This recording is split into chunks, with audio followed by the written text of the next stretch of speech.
Commander Taiho stared at the mission briefing on his datapad and felt his jaw tighten. He had led special operations teams for 12 years.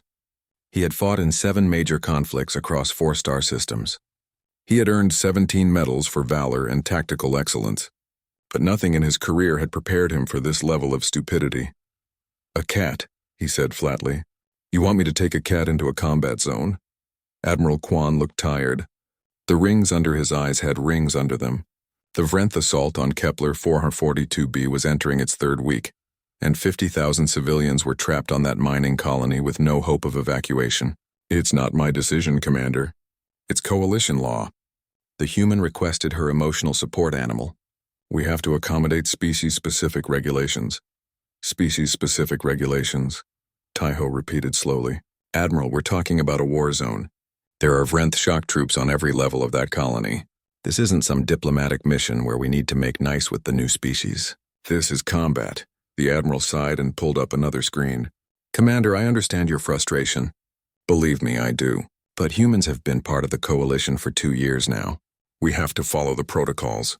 Besides, Corporal Hana is an excellent combat medic. Her skills could save lives on your team. Then she should leave the pet at home. She refuses to deploy without it. And before you argue, yes, we could replace her. But she's the only combat medic available who has experience with Vrenth toxin treatment. 3 of your team members are vulnerable to their venom. Do you really want to go in without someone who can keep them alive?" Taiho looked out the viewport at the stars beyond. Somewhere out there, the Vrenth Empire was crushing another world under its chitinous feet. Somewhere out there, civilians were dying while he argued about a house pet. "Fine," he said. "But if that animal compromises my mission in any way, I'm leaving it behind." "Understood?" "Understood. Your transport leaves in 4 hours. Good hunting, Commander." 3 hours later, Taiho stood in the deployment bay and watched his team assemble. They were the best of the best, drawn from the Coalition's most formidable warrior species. Kravik, his second-in-command, was a Krath whose reptilian ancestors had hunted megafauna on high-gravity worlds. The scaled warrior could tear through steel plating with his bare claws. Beside him stood Silora, a crystalline Solmari whose body could refract energy weapons and whose natural armor could withstand plasma fire. Quellan Scout Driva completed the core team, his amphibious physiology allowing him to operate in environments that would kill most species. These were soldiers. Real soldiers. Warriors who understood that combat meant sacrifice and discipline.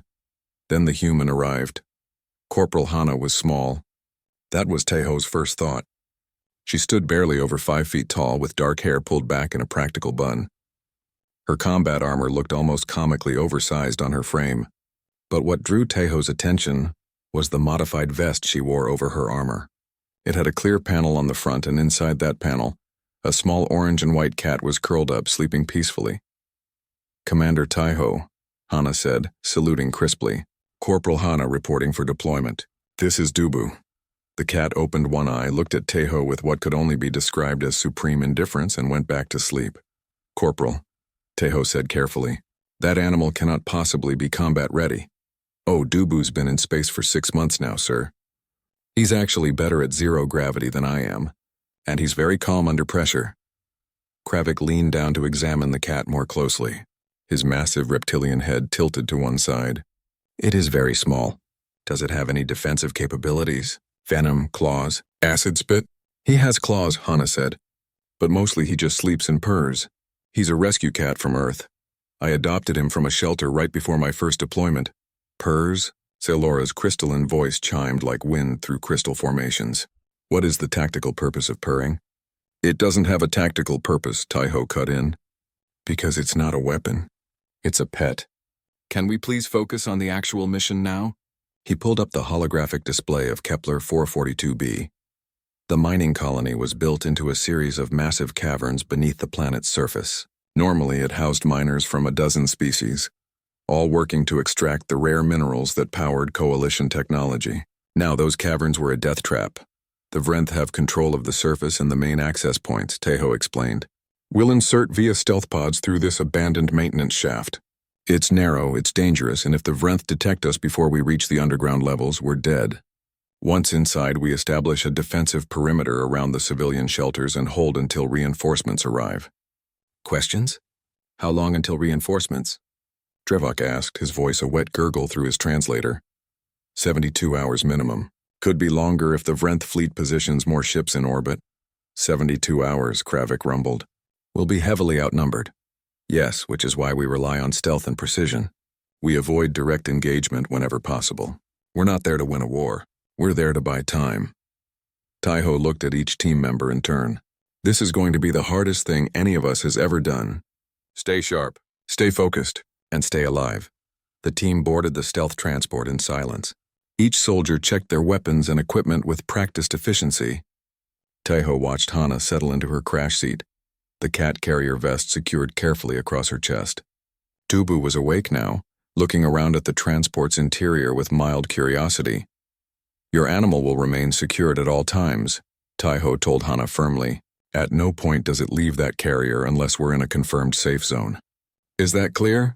Crystal clear, sir, Hana replied. The transport shuddered as it detached from the main ship. Through the viewport, Taiho could see the dark curve of Kepler 442b growing larger. Somewhere down there, the Vrenth were waiting.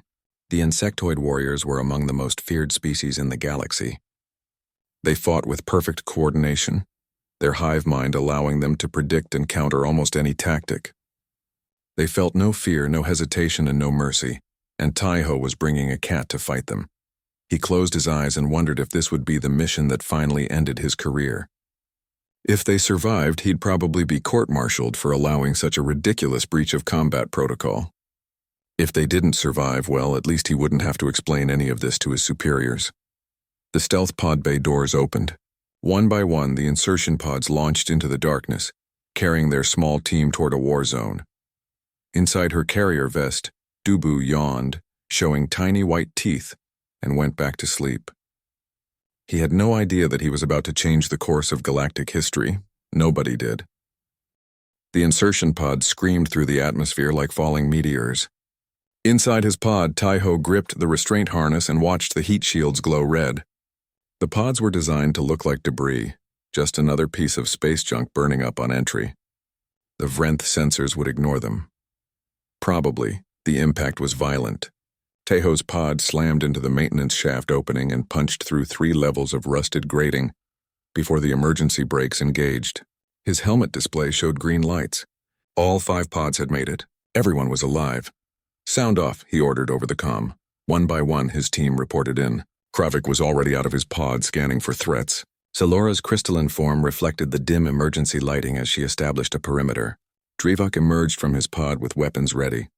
And Hana climbed out carefully, one hand pressed against her vest where Dubu was secured. Everyone move, Taiho commanded. We need to be 3 levels down before the Vrenth detect our entry. They moved through the maintenance tunnels in tactical formation.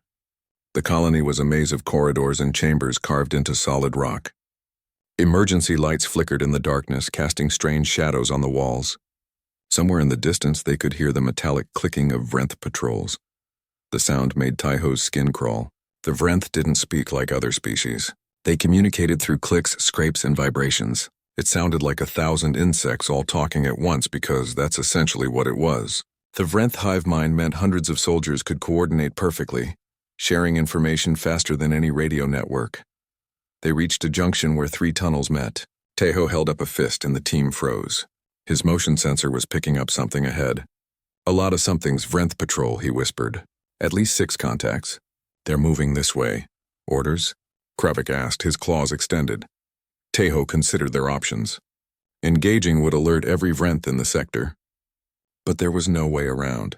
The patrol was coming down the only tunnel that led to the civilian shelters. We take them fast and quiet, he decided. Kravik, you take point.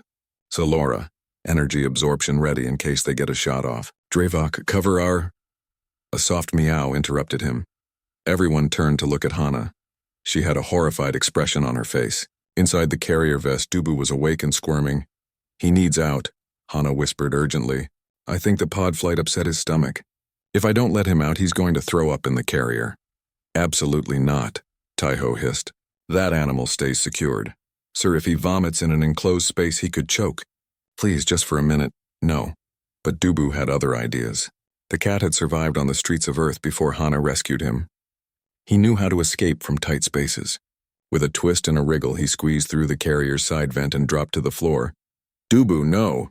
Hana reached for him, but the cat was already trotting down the tunnel tail high, completely unconcerned with the fact that they were in a war zone. He walked straight toward the approaching Vrenth patrol. Teho's heart stopped. The mission was over. The cat would be killed. The noise would alert every enemy soldier in the area, and they would all die in this tunnel. He raised his weapon, preparing for the inevitable firefight. The Vrenth rounded the corner. There were 8 of them, not 6. Each stood over 8 feet tall, their chitinous armor gleaming in the emergency lights. Compound eyes reflected the darkness like black mirrors. Massive mandibles clicked and scraped as they communicated with each other in the hive mind. They saw the cat immediately, and they froze. Not the kind of freeze where soldiers assess a threat. This was complete total paralysis. 8 Vrenth warriors stood like statues, their antennae quivering, their mandibles hanging open. The clicking sound stopped. For 3 heartbeats, there was absolute silence. Then Dubu sat down in the middle of the tunnel, right in front of the patrol, and began to groom his face with one paw. The Vrenth started vibrating. Their entire bodies shook like they were having seizures. The clicking sounds returned, but higher-pitched, faster, almost frantic. One of the soldiers stumbled backward. Another dropped its weapon. A third turned and ran. Within seconds, the entire patrol was retreating down the tunnel, stumbling over each other in their haste to escape. The sound of their clicking grew distant, then faded completely. Dubu finished grooming his face, looked back at the team with an expression that clearly said, "What?" and trotted back to Hana. For a long moment, nobody moved. Nobody spoke. They all just stared at the empty tunnel where 8 of the galaxy's most feared warriors had been standing moments before. "What?" Kravik finally said. "Was that?" "I have no idea," Teho admitted. His brain was trying to process what he'd just seen and failing completely. Hana scooped up Dubu and held him close. The cat immediately started purring, a deep rumbling sound that Teho could feel even from several feet away. "Did you do something to that cat?" Salora asked. "Is it a weapon? Some kind of Earth bioweapon designed to look harmless?" "No, he's just a regular cat. I adopted him from a shelter. He's totally normal." "That was not normal," Drevok croaked. "Normal does not make Vrenth warriors flee in terror." Teho's mind was racing. He had fought the Vrenth before. He knew their capabilities and their psychology. They didn't run. They didn't panic. The hive mind kept them coordinated and fearless even in the face of certain death. But those soldiers had just abandoned their post and fled from a 10-pound ball of fur. "Hana," he said slowly, "put the cat back in the carrier. We need to keep moving." They continued through the tunnels, but Teho couldn't stop thinking about what had happened. As they descended deeper into the colony, they encountered 2 more Vrenth patrols. Each time the same thing happened. The Vrenth would see them, freeze, and retreat. One patrol didn't even wait to see the team. They heard Dubu meow from inside Hana's carrier and immediately abandoned their position. By the time they reached the civilian shelter level, Teho had to accept an impossible truth. Somehow this small Earth cat was terrifying the most dangerous military force in the galaxy. "We need answers," he told the team as they secured a defensive position. "Hana, is there anyone on this colony who might understand what's happening?"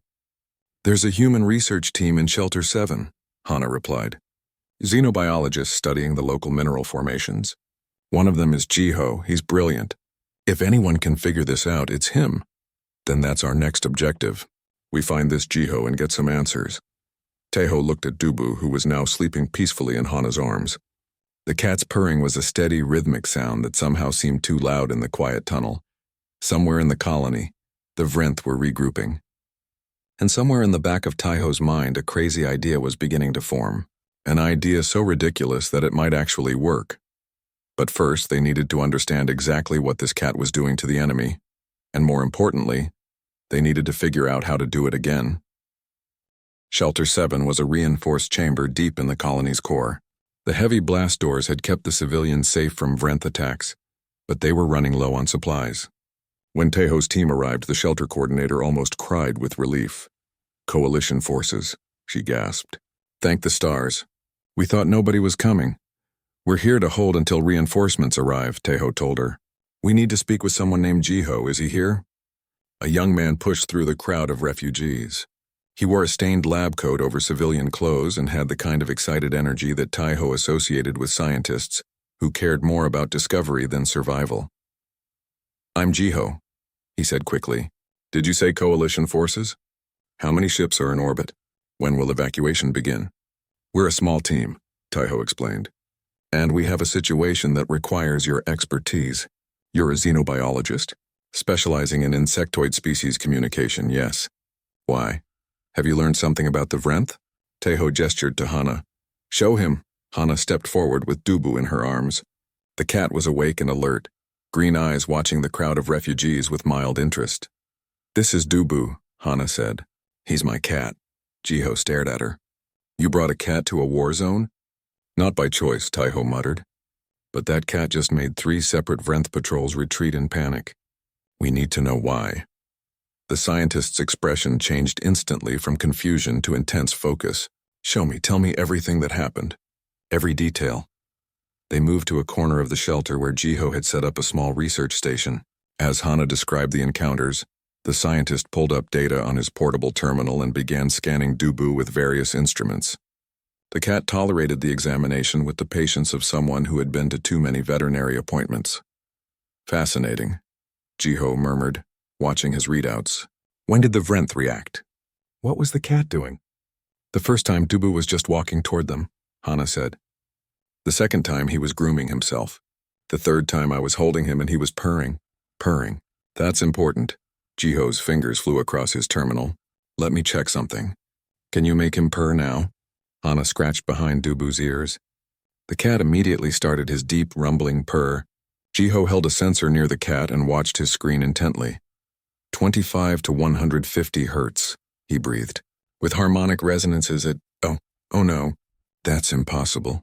What's impossible? Taiho demanded. Jiho looked up, his face pale. The Vrenth hive mind. It operates on vibrational frequencies. They communicate through their exoskeletons, sharing information through resonance patterns. It's how they coordinate so perfectly in battle. We know this already. Kravik rumbled impatiently. Yes, but here's what you don't know.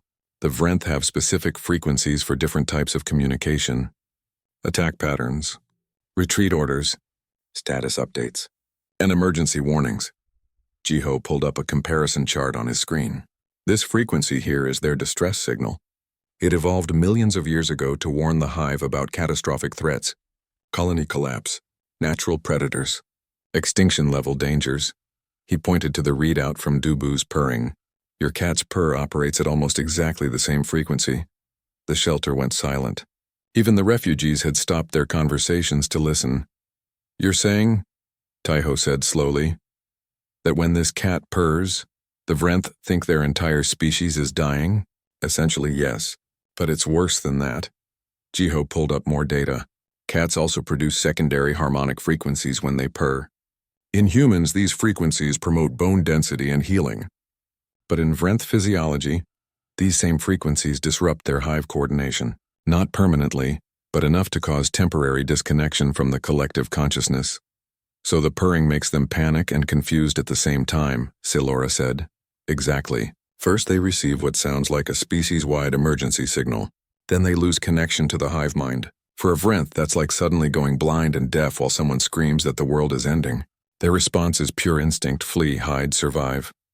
Hana was staring at Dubu with a mixture of amazement and disbelief. He's a weapon. My rescue cat is an accidental weapon against an alien species. Not just any weapon, Jiho corrected. Maybe the most effective weapon we have against the Vrenth. They can't help their reaction. It's hardwired into their biology. As long as that cat is purring, they can't fight. They can barely think. Taiho felt his tactical mind shifting into high gear. What's the range? Based on these scans? About 30 meters. Maybe 40 if the cat is really going at it. That's not enough. This colony has thousands of Vrenth spread across multiple levels. We need more range. Or more cats, Kravik suggested. Earth is weeks away even at maximum speed, Taiho said. We don't have time to request more animals. We need to work with what we have. Jiho was already thinking, his eyes distant. We could amplify the signal. The colony has an emergency broadcast system. It's designed to send evacuation warnings through every corridor and chamber. If we could record Dubu's purr and play it through that system, would it work? Tejo asked, theoretically. Yes. The broadcast system uses both audio speakers and vibration emitters. It's designed to reach every species in the colony, including ones that communicate through vibration.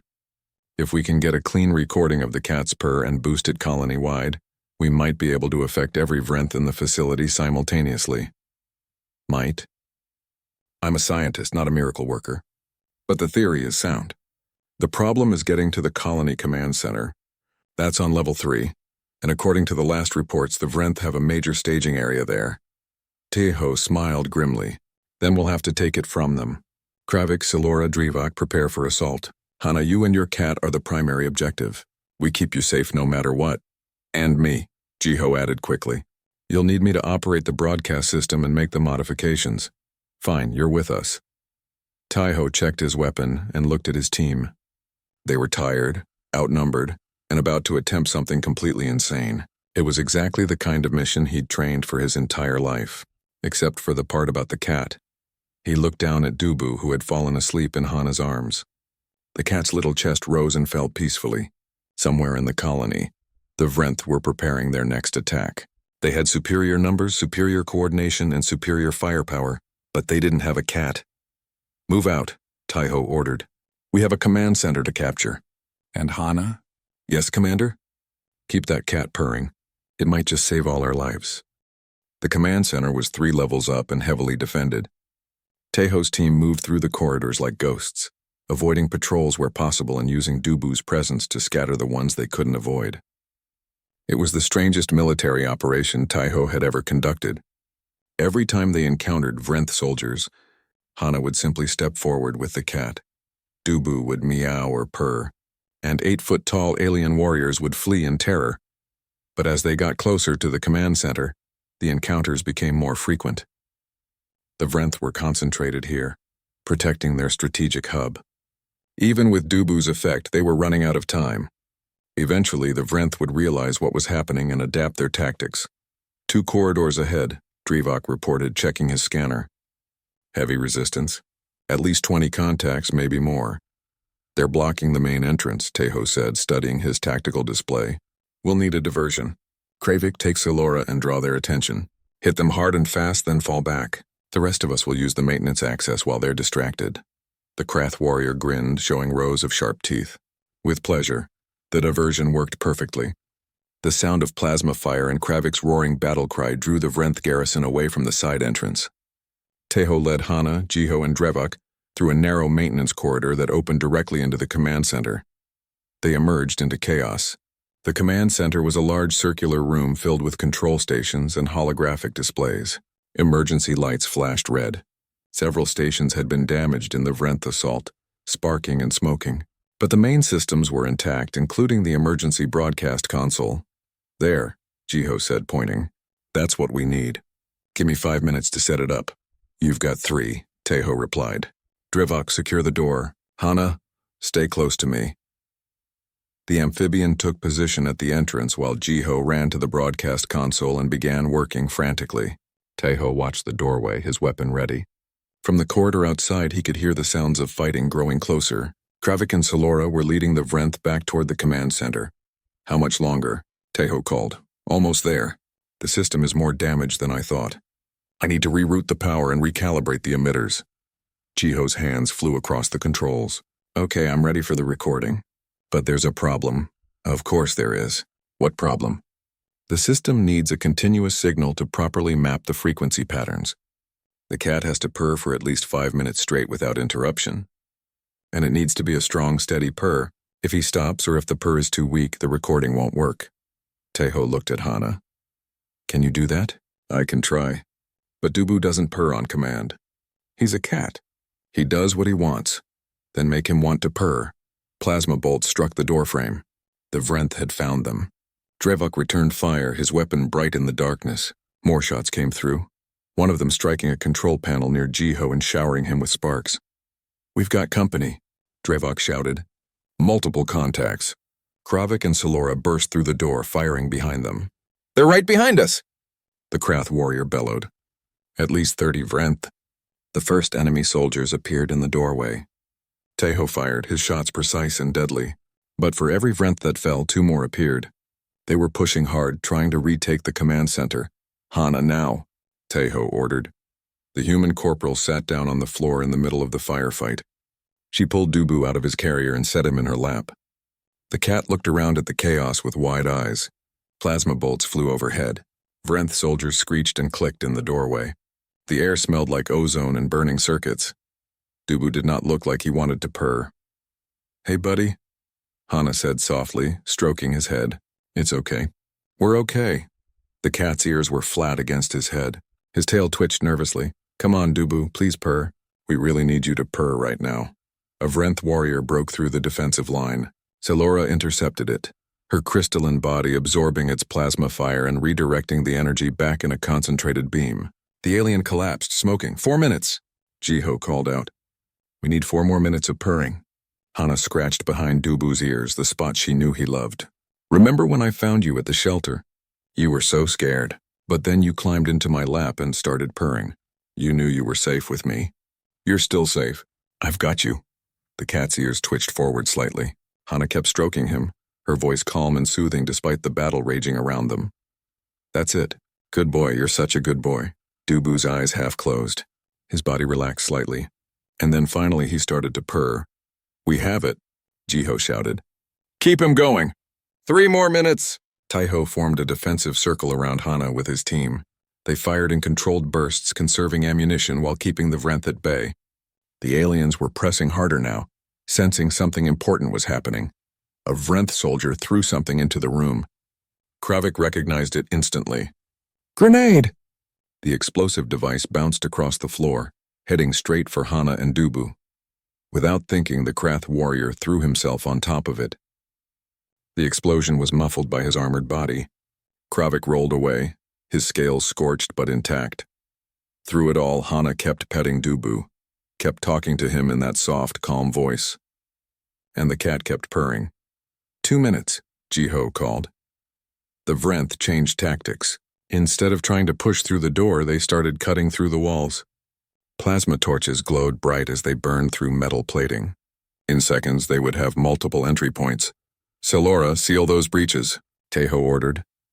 The crystalline warrior moved to the walls, her body flowing like liquid glass. She pressed herself into the gaps using her own form to block the Vrenth cutting tools. Plasma fire washed over her, absorbed and redirected, but there were too many breaches. She couldn't cover them all. 1 minute. Jiho's voice was strained. A section of wall collapsed. Vrenth soldiers poured through.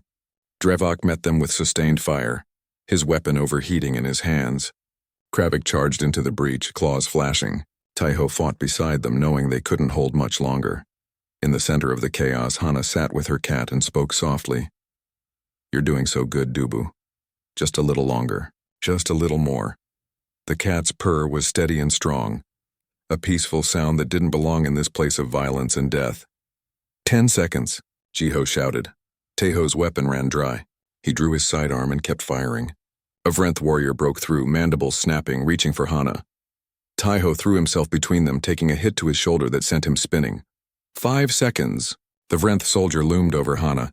She looked up at it, still stroking her cat, still completely calm. Time. Jiho slammed his hand down on the activation control. "I've got it." "Full recording. Now broadcast it," Taiho screamed. "Broadcast it now." Jiho hit the final button. For 1 heartbeat, nothing happened. Then the entire colony began to vibrate. The sound of Dubu's purr, amplified and enhanced, roared through every speaker and vibration plate in the colony. It echoed through corridors and chambers, traveled through deck plates and bulkheads, and reached into every corner where the Vrenth had established their positions. The effect was immediate and catastrophic. The Vrenth soldier reaching for Hana froze mid-motion. Its mandibles stopped clicking. Its compound eyes went dark. Then it began to vibrate uncontrollably, its entire exoskeleton resonating with the frequency. The soldier's legs collapsed. It curled into a defensive ball, making high-pitched sounds of pure terror. Throughout the command center, every Vrenth warrior stopped fighting. They dropped their weapons. Their coordinated attack formation broke, apart into individual soldiers experiencing what could only be described as complete system failure. Some ran blindly into walls, others simply shut down, their bodies locked in paralysis. "It's working," Jiho breathed. "It's actually working." Taeho lowered his weapon and watched in amazement as the most feared warriors in the galaxy fell apart before his eyes. The Vrenth weren't just retreating. They were experiencing something close to a collective nervous breakdown. "Drevok, check the corridor," Taeho ordered, his wounded shoulder throbbing.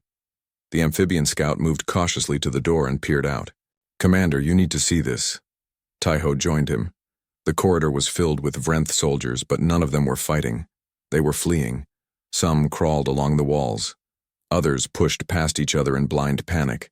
And all of them were moving in the same direction, toward the surface, toward their ships, toward escape. "Pull up the colony sensors," Taeho told Jiho. "Show me what's happening everywhere." The scientist brought up a holographic display of the entire facility. Red dots represented Vrenth positions.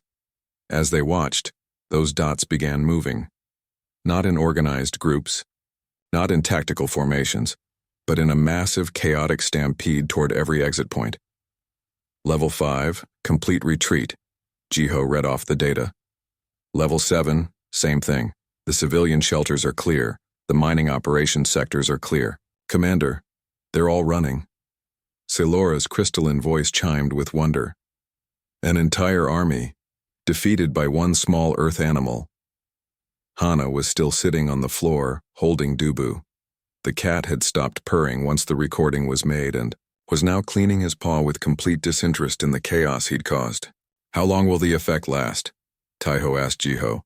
"The broadcast system is on a loop. As long as it keeps playing, the Vrenth can't reorganize. Their hive mind is completely disrupted. Based on the panic response I'm seeing, I'd say they won't stop running until they're off this planet entirely." As if to confirm his words, the colony sensors picked up activity in orbit. Vrenth transport ships were launching from the surface in a disorganized swarm. Some were only half-loaded. Others collided with each other in their haste to reach the fleet. Within minutes, the entire Vrenth armada was breaking orbit. "They're leaving," Kravik said, disbelief clear in his rumbling voice. "All of them." Taeho activated his long-range comm. "Command center to Coalition Fleet. This is Commander Taeho. The Vrenth are retreating. I repeat, the Vrenth are in full retreat from Kepler 442b. Colony is secure." The response came back almost immediately. "Commander, this is Admiral Kwan. Did you say the colony is secure? We're still 3 days from your position." "Confirmed, Admiral. All Vrenth forces are evacuating. The civilian shelters are clear and we have control of the command center." There was a long pause. "Commander, how did you accomplish this with a 5-person team?" Taeho looked at Hana and her cat. He thought about everything he'd seen in the past few hours. The impossible retreats, the weapon that should never have existed, the small rescue animal that had defeated an empire. "It's a long story, sir. You're not going to believe it." "Try me. We used a cat." Another pause. Longer this time. "I'm sorry, Commander. It sounded like you said you used a cat." "I did, sir. The human's emotional support animal. Turns out its purr disrupts Vrenth biology. We amplified the frequency colony-wide. They couldn't handle it. They just ran." The silence on the other end of the comm lasted so long that Taeho thought the connection had been lost. Then Admiral Kwan spoke, his voice carefully controlled. "Commander Taeho, when you return to base, you will submit a full report, with evidence, and then you will undergo a complete medical and psychological evaluation. Do you understand?" "Yes, sir. For what it's worth, I have 4 witnesses and full sensor logs." "Good, because nobody is going to believe this without proof. Stand by for reinforcements. Kwan out." The comm went silent. Taeho's team looked at each other. Then slowly they began to laugh. It started with Drevok's wet chuckle, then spread to Kravik's deep rumble, Silora's crystalline chiming, and finally Taeho himself. Even Jiho and Hana joined in. The laughter of soldiers who had survived something impossible and won a battle that shouldn't have been won. When coalition reinforcements arrived 3 days later, they found a colony full of grateful civilians and 5 very tired soldiers. They also found extensive sensor logs, recordings, and detailed scientific analysis of what would later be called the Kepler incident. The aftermath rippled across the galaxy like waves across a pond. The Vrenth Empire, humiliated by their defeat, declared the entire sector forbidden. They filed official diplomatic protests about the coalition's use of biological terror weapons. Human cats were classified as dangerous military assets by 17 different species. 3 governments banned them entirely. Earth, sensing an opportunity, suddenly found itself in high demand. Every species that had border conflicts with the Vrenth wanted to negotiate. Trade agreements were signed. Diplomatic relationships were established. The price of cats skyrocketed. Animal shelters across Earth, which had struggled with overcrowding for decades, were suddenly empty. The Coalition Science Council studied the phenomenon extensively.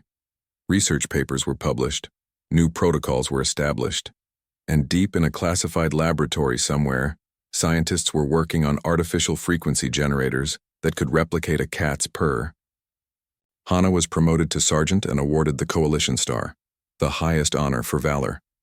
She gave speeches at military academies about adaptive tactics and thinking outside the box.